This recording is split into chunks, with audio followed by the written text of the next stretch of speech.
নমস্কার বন্ধুরা, আশার রন্ধনশালায় আপনাদের স্বাগত। আশা করছি সবাই ভালো আছেন। সবাইকে আসন্ন দুর্গোৎসবে অনেক অনেক শুভেচ্ছা। আজকে আমি আপনাদের সঙ্গে একটা সম্পূর্ণ ভেজ রেসিপি শেয়ার করছি। প্রথমে একটা ননস্টিক কড়াই নিয়েছি। কড়াইয়ের মধ্যে আমি 2 চামচ মতো ঘি নিয়ে নিয়েছি। এটা সাদা তেলেও করতে পারেন, তবে আমার মতে বলে 2 চামচ ঘি খেলে কোনো শরীরে খুব একটা অসুবিধা মনে হয় সবার হবে না। আর ফোড়নে দিলাম একটা বড় এলাচ, একটা স্টার অ্যানিস, 2টো লবঙ্গ, 2টো ছোটো এলাচকে একটু ফাটিয়ে নিয়েছি, আর 1 টুকরো দালচিনি।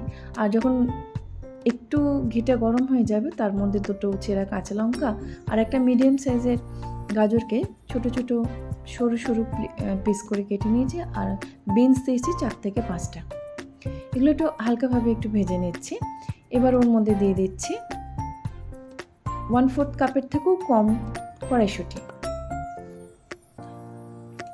এই রান্নাটা সম্পূর্ণ ভেজ যাকে বলা হয়, আর এটার সঙ্গে পোলাও যেমন টেস্ট হয়, ফ্রাইড রাইসের টেস্টও সেরকমই হবে।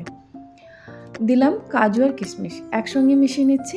আগে থেকে ভেজে রাখার কোনো ঝামেলা নেই। পুজোর সময় সবসময় চটজলদি রান্নাই আমরা পছন্দ করি। দিলাম 1/4 থেকেও কম নুন আর 2 টিস্পুন মতো চিনি। ভেজ ফ্রাইড রাইস তো, তাই একটু মিষ্টি মিষ্টি হলে ভালো লাগে। তাই চিনি আর নুন দেওয়ার পর হালকাভাবে একটু নাড়াচাড়া করে নিচ্ছি। নাড়াচাড়া করে নিয়ে এটা একটু ঢাকা দিয়ে আমি সেদ্ধ করে নেব। 3 থেকে 4 মিনিট পর আমি ঢাকা খুলব। এখন ঢাকা দিয়ে দিলাম।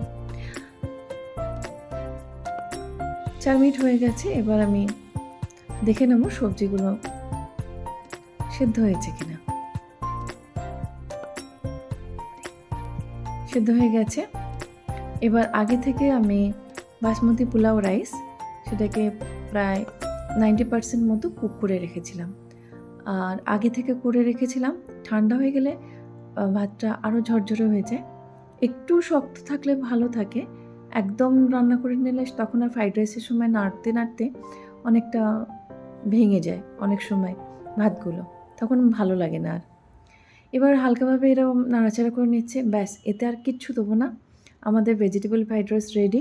এর সঙ্গে চিকেন, মাটন বা আলুর দম, পনিরের তরকারি খুব ভালো যায়। পুজোর সময় চটজলদি মনে হয় এরকম রান্না করলে আমাদের নিজেদের যেমন ভালো লাগে, আর যাদের জন্য রান্না করব তাদেরও ভালো লাগবে।